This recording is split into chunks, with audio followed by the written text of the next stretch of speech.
우주의 어머니로서 카오스 배철현 김간의 위대한 여정 31분의 1. 어둠이 심연 위에 있고 바람은 물 위에서 퍼덕인다. 카오스는 바닥이 없어 끝없이 추락하는 빈 공간. 빅뱅을 통해 등장한 시간과 공간 속 인간 정신이 추구해야 할 가치는 무엇인가? 우주는 빅뱅을 통해 의무무에서 시작됐다.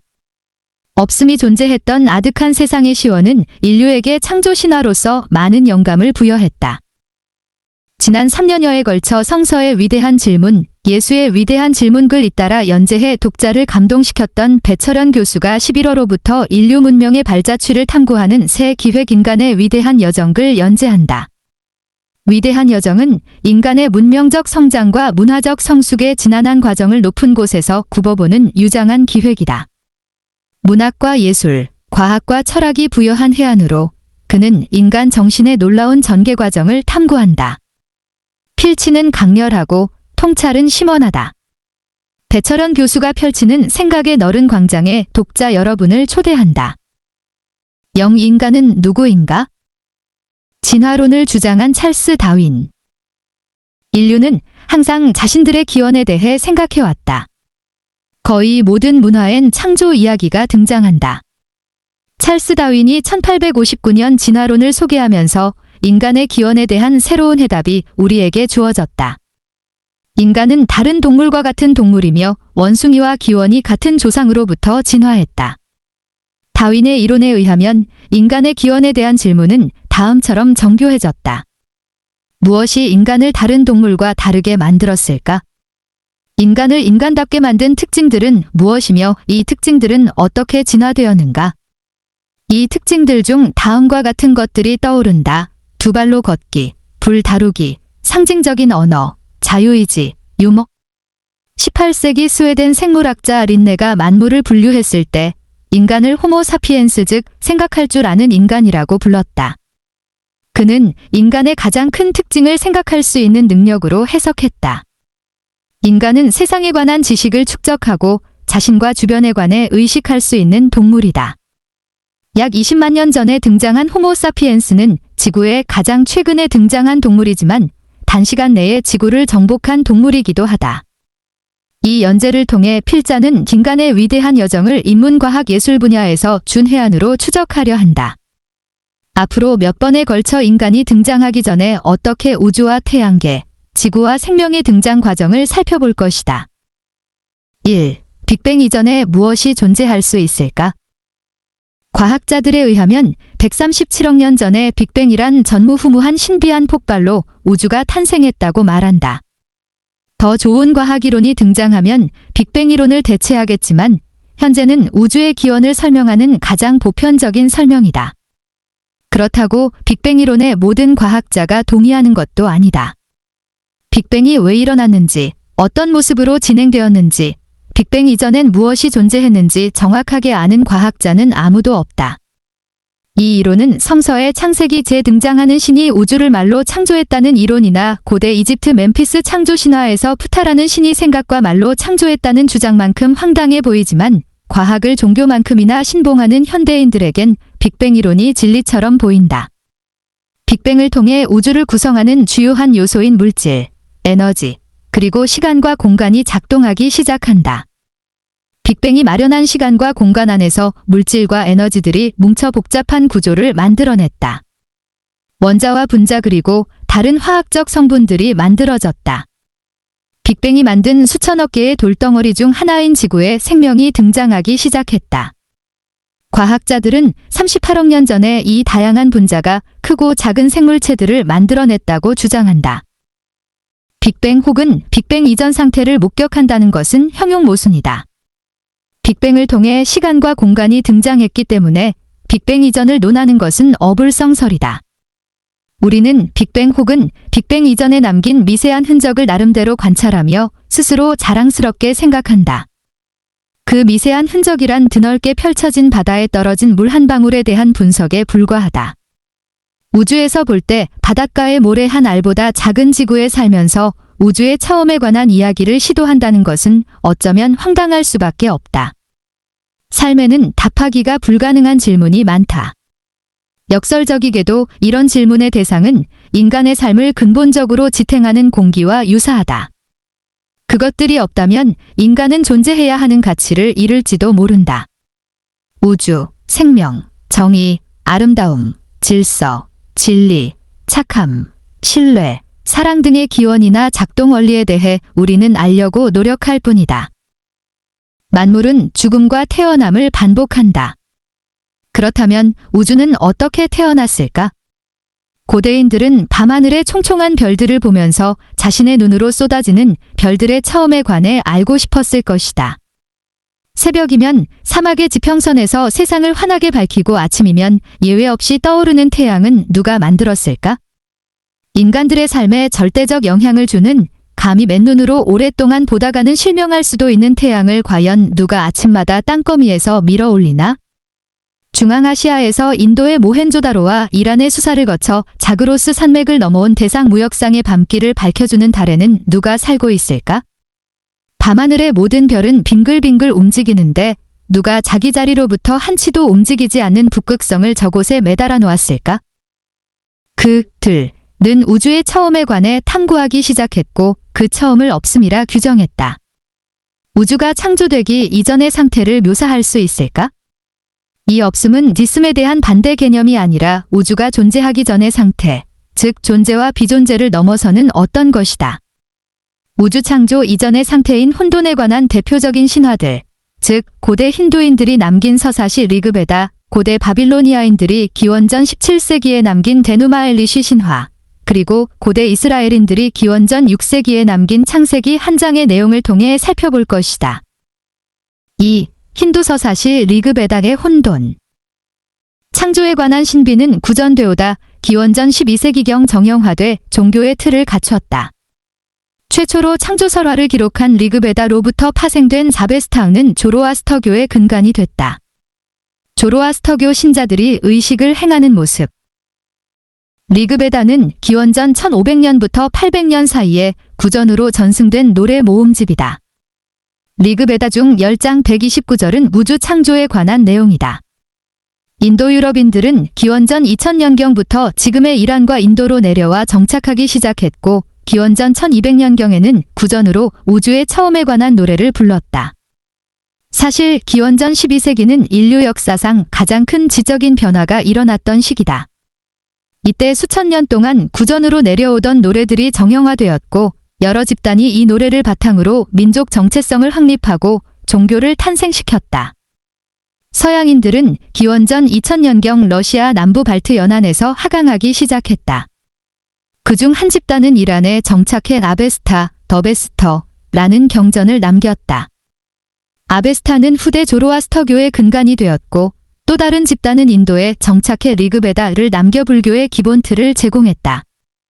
이들은 세상이 서로 배타적인 두 개의 객체로 구성되어 있다고 해석했다.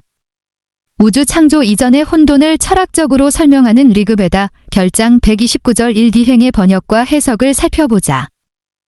구약성서, 사진의 창세기는 우주 기원을 다룬 대표적인 기록물이다.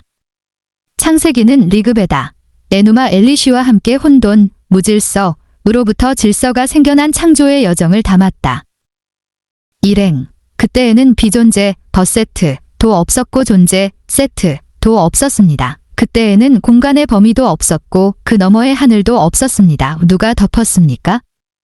어디에서? 쉴만한 공간이 있습니까? 그때 바닥이 없는 깊음에 물이 있었습니까? 리그베다 결장 129절은 창조 이전에 이해할 수 없는 빛만 있다고 말한다. 있음도 존재하지 않았고 없음도 존재하지 않았다. 없음과 있음은 상호 배타적이면서 상호 필연적이다. 그때에는 존재하지 않는 것조차 존재하지 않았다. 첫 구절부터 난해하기 짝이 없다. 만일 없음이 존재한다면 있음이 부재한 없음이 존재한다는 말이다. 없음도 하나의 개념이 되어 있음이라는 속성을 지닌다. 만일 없음이 어떤 것이 부족한 상태라면 이 없음은 어떤 다른 것이 부족하기 위해 어떤 것이 필요하다. 없음이 있느냐 하는 문제는 고대 그리스 철학자들의 머리를 아프게 했다. 없음이 존재할 수 있는가? 혹은 어떤 것이 없음으로부터 출발할 수 있는가? 이 딜레마는 사실 존재하는 모든 것의 기원에 숨어있는 어려운 문제다. 하늘을 덮는 것은 성서나 그리스 신화에 등장하는 공창, 퍼머먼트과 유사하다. 천동설을 신봉하던 고대인들에게 태양, 달, 별들은 자신이 가야 할 길을 정기적으로 가는 천체다. 고대인들은 우주가 창조되기 전의 상태를 물이라고 상상했다. 이 물은 자신들의 땅을 둘러싸고 있으며 무한하고 불변해서 바닥이 없는 물체로 생각했다. 만물은 결국 소멸한다. 나무, 산, 심지어는 별들도 불규칙하게 움직이지만 바다만큼은 고정적이다. 그러나 힌두 시인은 감히 의심을 품는다. 바다의 불변성을 부정하지 않지만 의심한다. 이행, 그때에는 죽음, 에마어. 타이어스, 도 없고 비죽음, 에에마어. 다, 도 없습니다. 밤이나 낮의 표식, 프레이커터, 도 없었습니다. 숨이 없는 어떤 것이 자생적인 힘으로 숨을 쉽니다. 그때의 하나, 디캠가 존재하고 다른 것은 없었습니다. 여기서 말하는 원초적인 겁숨에는 당연히 죽음도 비죽음도 없다. 비죽음은 영원이 아니라 죽음의 부정을 뜻한다. 이행을 보면 밤이나 낮의 표식도 없었다고 되어 있는데 이는 밤이나 낮을 표시하는 물질적인 기호인 달과 태양도 없었음을 의미한다. 표식을 의미하는 프라케타, 프레이커터는 산스크리트어의 가장 오래된 형태로 쓰인 베다에만 등장하는 어휘다. 천체의 움직임은 고대인들에게 신비한 사건이었다. 그들은 천체가 비가시적인 어떤 힘에 의해 조정되고 있다고 상상했다. 그 어떤 힘이란 무엇일까? 어떤 일이 일어나기 위해서는 다른 무언가가 일어나도록 해야 한다. 모든 형태는 그것이 물질적인 모습으로 구체화되기 전에 가능성으로 존재한다. 고대인들은 어떤 새로운 것이 창조된다는 것은 그 원형에서 만들어진 생각, 즉 의도로 출발해야 한다고 믿었다. 그러므로 우주는 창조되기 전에 누군가 우주를 창조해야겠다는 의지가 있어야 한다. 고대인들은 그 의지를 에캄, 디캠이라 했다. 에캄은 창조 이전에 이미 스스로 존재하는 유일한 어떤 것을 말한다. 에캄은 세상을 등장하게 만드는 창조주의다. 에캄을 통하지 않고는 아무것도 생기지 않는다. 에캄의 특징은 숨이 없지만 스스로 숨을 쉰다. 이것은 창조 이전에 어떤 것이 없음으로 존재한다는 모순에 대한 은유다. 즉, 원초적인 에캄인 기슴을 야기할 수 있는 가능성이다. 여기서 창조자인 에캄의 숨은 살아있다는 보편적인 표식이다. 이 표식은 플라톤의 이데아, 아이디어와 아리스토텔레스의 부동의 원동자, 프라이머스 모터와 유사하다. 3. 바빌로니아 신화 제누마 엘리식의 혼돈. 고대인들은 우주가 창조되기 전의 상태를 물이라고 상상했다. 생명의 요람인 동시에 형태가 없으면서도 형태를 갖춘 신비한 물질로 인식했다. 창조 이전의 상태인 혼돈을 의미하는 영어 카오스, 케이아스는 굳이 번역하자면 바닥이 없어 끝없이 추락하는 비어있는 공간이다. 카오스는 원래 하품하다라는 그리스 동사 카이노에서 유래했다. 하품은 무료할 때나 졸릴 때 나오는 무의식적인 호흡 동작으로 평상시보다 길고 깊게 숨을 들이마신다. 말하자면 카오스는 입 앞에 있는 공기가 구강을 통해 들어갈 때 목구멍이 만들어 놓은 빈 공간이다. 카오스의 반대는 코스모스, 코즈모스, 코스모스는 질서를 뜻한다. 이는 전쟁에 승리하기 위해 군인들을 준비시키고 배치하는 행위다. 더 나아가 하늘의 천체를 적재적소에 배치하는 행위와 그 결과물인 우주를 말한다. 화장품이라는 뜻의 영어 코스메틱, 카즈메틱스는 밤사이에 혼돈의 상태가 된 얼굴에 질서를 부여하는 제품이라는 의미다. 1849년 영국의 고고학자 오스틴 헨리 레이어드, 보스턴 헨리 레이어드 1817에서 1894는 아시리아 왕 아슈르바니팔, 나슈어바니팔, 기원전 668에서 627, 이 지은 도서관의 유적에서 조각난 토판 문서를 발견했다. 쓰기 문자로 기록된 토판 문서에는 성서의 창조 이야기와 유사한 이야기가 담겨 있었다. 그 후 대형 박물관의 조어지 스미스는 그 내용이 창세기 2장과 유사하다는 점을 발견하고 충격에 휩싸인다. 그곳에서 발견된 약 20개의 토판 문서와 함께 1876년에 칼데아인의 창세기 더 켈디언 어카운트 오브 제너시스라는 책을 출간한다. 그는 이 사실을 알리기 위해 영국 신문 데일리 텔레그래프에 편지를 보냈다. 이후 메소포타미아의 창조 신화라고 알려진 에누마 엘리쉬가 유럽인들에게 처음으로 알려지기 시작했다. 바빌론 사람들을 하나로 묶는 축제가 있다. 이 축제를 아키투, 머키토라 한다. 아키투는 원래 수메르어로 보리라는 의미인데 바빌로니아인들이 차용해 보리 혹은 신년이라는 의미로 사용했다. 수메르에는 1년에 2번 농경 축제가 있었다. 춘분, 때는 보리를 파종하고 추분, 때는 보리를 추수한다. 이 중에서도 춘분 축제는 오늘날에도 중근동의 가장 중요한 축제다. 수메르인, 바빌로니아인, 페르시아인, 아프가니스탄인, 쿠르드족, 바하이족 모두 봄의 시작을 정교한 의례를 통해 기념한다. 아키투 축제는 가장 오래된 종교 축제 중 하나며 태양력 3월 21일에 시작한다. 축제일 이전은 죽음과 혼돈을 뜻하고 축제 이후에는 생명과 창조를 뜻한다. 겨울 내내 바닷물에 절어있던 휴경지는 춘분 때가 되면 유프라테스 강과 티그리스 강이 흘러들어와 소금기가 제거되고 땅이 부드러워져 경작이 가능해지고 추분이 되면 추수를 시작한다.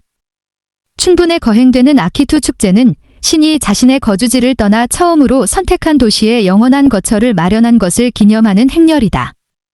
이 축제를 통해 새로운 장소와 시간이 창조된다. 12일 동안 진행되는 축제의 넷째 날 밤에 세누마 엘리쉬를 상연한다. 우주와 신들의 탄생과 함께 마르둑 신과 바빌론 시를 찬양한다. 다음은 제누마 엘리쉬 제1토판일에서 구행 번역이다. 고대인들은 우주가 창조되기 전의 상태를 물이라고 상상했다. 생명의 요람인 동시에 형태가 없으면서도 형태를 갖춘 신비한 물질로 인식했다. 위로 하늘이 아직 이름으로 불리지 않았고 아래로 땅이 이름으로 기억되지 않았을 때 최초 레스토의 압수, 아푸수, 그들의 아버지 그리고 그들 모두를 낳은 모체 머뮤, 티아맛, 티아이어메트이 그들의 물이 하나로 섞여 있었다. 그때에는 들판이 형성되지 않았고 갈대밭도 찾을 수 없었다. 어떤 신도 나타나지 않고 어떤 이름으로도 불리지 않았고 운명도 결정되지 않았을 때 신들이 그들 가운데서 창조되었다. 여기서 일과 이행은 태초의 우주의 창조 이전을 말한다. 다른 고대인들과 마찬가지로 바빌로니아인들도 자신을 둘러싸고 있는 광활한 우주 전체를 하늘과 땅으로 표현한다. 위에는 하늘이 있고 자신들이 살고 있는 장소는 땅이라고 정의한다. 에누마 엘리쉬 저자는 빅뱅 이전의 상태를 하늘과 땅이라는 개념이 만들어지기 전이라고 말한다. 에누마 엘리쉬의 첫 두 줄은 창세기 1장 1절의 내용과 유사하다. 이 두 이야기 모두 자기 나름대로 처음을 표현한다. 생명의 강과 죽음의 바다. 찬란한 문명을 이룩했던 고대 바빌로니아 사진에는 춘분을 기점으로 죽음과 혼돈, 생명과 창조가 교차한다고 믿었다. 이를 기념하는 게 다키투 축제다. 현재까지 발굴된 축제 중 가장 오래됐다. 자신의 존재를 확정하고 구성하는 추상적인 공간인 위와 아래, 그리고 그것이 구체화된 공간인 하늘과 땅이 이름을 가지지 않았다는 의미는 무엇인가? 인간은 그 대상의 개념을 언어로 포착해야 인식할 수 있기 때문에 인식의 대상이 이름이 없다는 사실은 존재하지 않는다는 말과 마찬가지다. 혹은 그 대상이 존재했지만 아직 인간의 언어로 표현되지 않았다는 것을 의미한다. 그 원초적인 없음을 상징하는 두 개의 물체 답수와 티아맛이 등장한다. 이 두 물체는 스스로 존재하는 물체로 무엇을 다른 것에게 요구하지 않는 자동사성을 지닌다. 압수는 유프라테스 강과 티그리스 강에 깃들어 있는 생명력을 뜻한다. 메소포타미아는 아르메니아 아라라산에서 발원해 바빌론을 거쳐 페르시아만으로 유입되는 이 두 강의 선물이다. 헤로도토스가 지집트는 나일강의 선물이다라고 말했듯이 메소포타미아는 유프라테스 강과 티그리스 강의 선물이다라고 말해도 무리가 없다. 압수는 우주 창조에 필요한 씨를 간직한 자연이며 후에 등장하는 창조물의 자버지이고 별명은 최초다. 창세기 한 장 1절에 처음이라는 히브리어 레시트와 같은 어원에서 파생했다. 이 강물에 들어있는 담수가 바로 우주의 생성을 가능하게 하는 처음이다. 한편 티아맛은 혼돈의 여신으로 바닷물을 상징한다. 메소포타미아인들은 자신들의 생존을 끊임없이 위협하는 바닷물에 시달렸다. 유프라테스 강과 티그리스 강의 발원지인 아라랏산에 눈이 충분히 되면 녹기 시작해 메소포타미아로 내려온다. 이 물이 바빌로니아까지는 산세가 가팔라서 잘 흘러내려오지만 그곳에서 페르시아만까지는 지세가 완만해 잘 흐르지 못한다. 오히려 지세가 낮아 바닷물이 거꾸로 유입되어 늪지대를 만들거나 농지를 엉망진창으로 만들기 일수다. 바닷물 티아맛이 끌고 온 염수는 곧 가뭄이자 기근이며 죽음을 상징한다. 인류는 바로 이러한 곳에서 거친 자연의 도전과 대면해 공동체를 만들고 도시를 만들어 조직적인 수로 공사를 시작한다. 메소포타미아 초기 왕들은 바로 이 수로 공사의 감독관들이었다. 두 강이 부수적으로 끌고 내려온 침적토를 강바닥으로부터 퍼올리는 일이 도시국가의 가장 중요한 사업이었기 때문이다. 페르시아만에서 유입되는 바닷물의 화신인 티아맛 여신은 역설적이게도 메소포타미아인들이 스스로 기지를 발휘해 문명사회로 진입하게 만드는 발판이 된다. 모든 생명과 문명을 배태시키는 그들의 어머니가 됐다. 직역하면 그들을 모두 낳은 여인이라는 의미다. 그녀의 별칭은 문무, 머미우, 다 문무는 플라톤의 티마이오스에 등장하는 수용체와 유사하다. 문무는 바빌로니아에서 동상을 만들기 위한 주조 틀을 이룬다. 압수가 상징하는 유프라테스 강과 티그리스 강, 그리고 티아맛이 대표하는 바닷물이 하나로 엉킨 상태가 바로 우주 창조 이전의 모습이다. 오행에 그들의 물이 하나로 섞여 있었다라고 전한다. 이 원초적인 시간에 들판도 없었고 갈대밭도 없었다. 들판은 농경을 의미하고 갈대를 문자의 철필로 사용하기 때문에 갈대밭은 문자를 상징한다. 사람들이 농경이라는 것도 문자라는 것도 몰랐던 시절이다. 그때에는 만물의 생사화복이라는 순환도 없었고 그것을 결정하는 운명도 없었다. 물론 신들도 등장하지 않았다. 리그베다와 에누마 엘리쉬제 등장한 혼돈의 이미지가 창세기 제서도 여지없이 등장한다. 4. 창세기 제서의 혼돈. 우주는 무질서와 질서, 존재와 무존재가 뒤섞인 혼돈의 세계다. 혼돈은 우주를 낳은 어머니이자 우주의 질서의 일부이기도 하다. 무질서 속에서 질서를 갖춘 우주를 보며 고대인들은 인류의 기원을 탐구했을 것이다. 창세기 한 장의 저자는 기원전 6세기 바빌론으로 끌려간 이스라엘 사제이다. 학자들은 이 저자를 사제저자라고 부른다. 그는 한 장 2절에 우주 창조 이전의 상태를 나열한다. 그때 인간이 살고 있는 이 땅은 매우 혼돈하였다. 토후와 보후는 유사한 의미를 지닌 두 단어인 토후와 보후가 접속사고 더밸류로 연결됐다. 이 두 단어는 구체적인 의미를 지니기보다는 혼돈을 나타내는 의성어다. 토후와 보후는 영어로는 포엄러스 앤드 엠프티, 라틴어로는 딘니즈 이티 베큐어, 그리스어로는 보이지 않았고 정리되어 있지 않았다로 번역했다. 여기서 인간이 발을 붙이고 살고 있는 세상을 그 땅이라고 표현한다.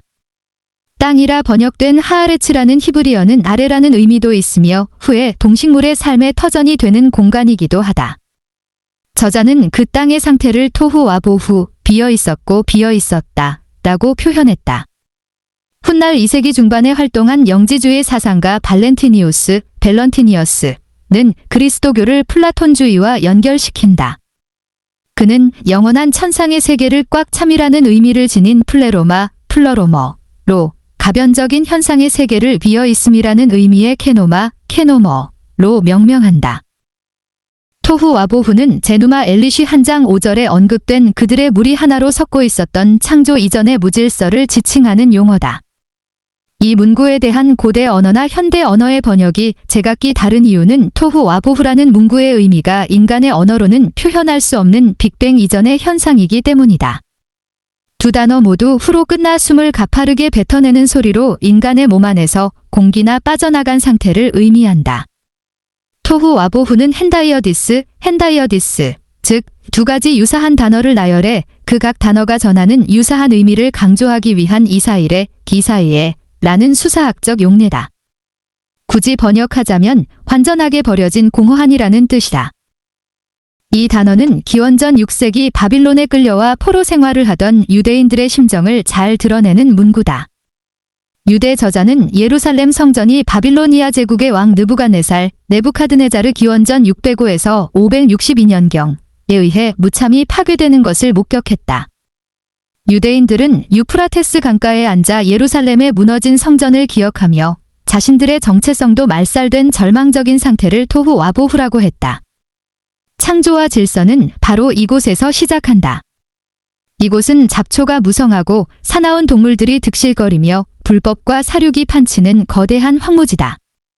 그는 창세기에서 토후와보후가 아무 일도 일어나지 않는 평온한 상태가 아니라 질서의 신과 혼돈의 신이 우주 탄생을 위해 전쟁을 치르는 곳이라고 말한다. 창세기 1장 2절 후반에 등장하는 혼돈에 대한 기록은 다음과 같다. 어둠이 시면 위에 있고 강한 바람은 물 위에서 퍼덕이고 있었다.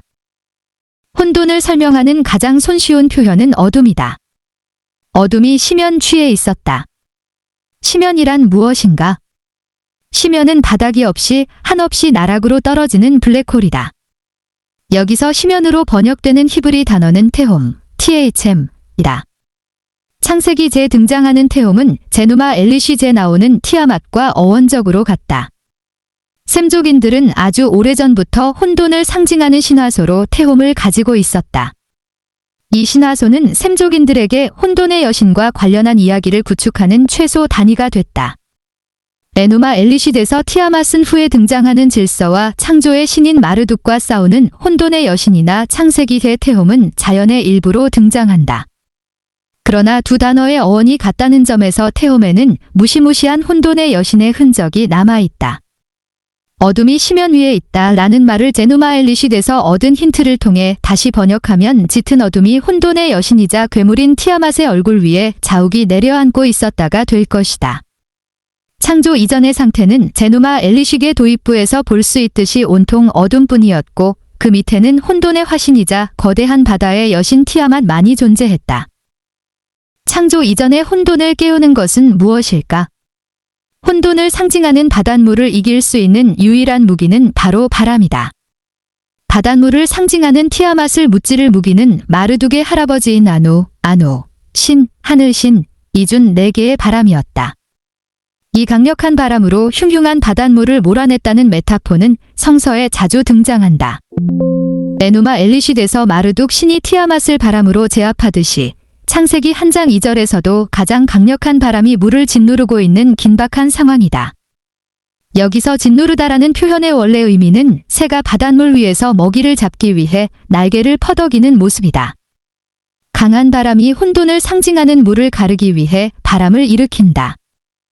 5. 질서의 어머니, 혼돈. 우주를 낳은 어머니는 혼돈이다. 이 혼돈은 아마도 우주라는 질서의 일부다. 오늘날 빅뱅 이론과 같은 과학적인 지식은 없었지만 밤하늘에 반짝이는 달과 별을 보고 질서정연한 우주의 기원을 혼돈이라고 상상한 고대인들의 해안이 놀랍다. 우리 모두도 세상에 나오기 전에 어머니 뱃속이라는 혼돈에 있었지만 그 혼돈이 우리 모든 것의 기초를 마련해주지 않았는가.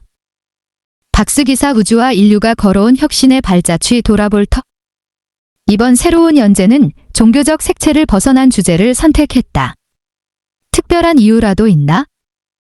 경전은 수천 년 동안 이뤄낸 인류의 경험을 글자라는 매체와 종교라는 틀을 통해 전해준 삶의 지표다. 그러나 이번 연재물인 진간의 위대한 여정대서는 종교를 넘어 진간이란 무엇인가라는 질문에 답하기 위해 인문, 과학, 예술에서 나타난 인류의 위대한 혁신들을 살펴볼 것이다. 그리고 그런 혁신이 21세기를 사는 현대인에게 무슨 의미가 있는지 고고학자처럼 그 발자취를 추적하려 한다. 이번 시리즈의 끝은 어디까지 이르게 되나? 빅뱅으로 시작해 태양계의 등장, 생명과 인류의 출현 등 우주와 인류의 시원에서 출발한다. 인간의 문명을 이룬 기원전 4000년대를 거쳐 기원전 6세기 추계시대, 덱시엘 에이지, 등장 이전까지 오늘날 인류 문명과 인간 본성의 기본이 된 혁신들을 탐구할 것이다. 새 연재를 통해 독자에게 전달하고픈 메시지는 나는 누구이며 어디로 가는지, 오늘 무엇을 해야 하는지를 깊이 묵상한 결과물로 독자들과 소통하고 싶다. 이 글을 쓰는 과정을 통해 내가 어제까지 알았던 지식을 과감히 폐기하는 무아를 연습하고 독자들과 함께 가보지 않는 길을 가고 싶다. 그 길이 다른 길보다 좋은 길인지는 모르겠으나 나에게 유일하고 최선의 길이라고 스스로 독려하고 싶다. 독자들도 자신의 길을 이 글을 통해 고민해 보았으면 좋겠다.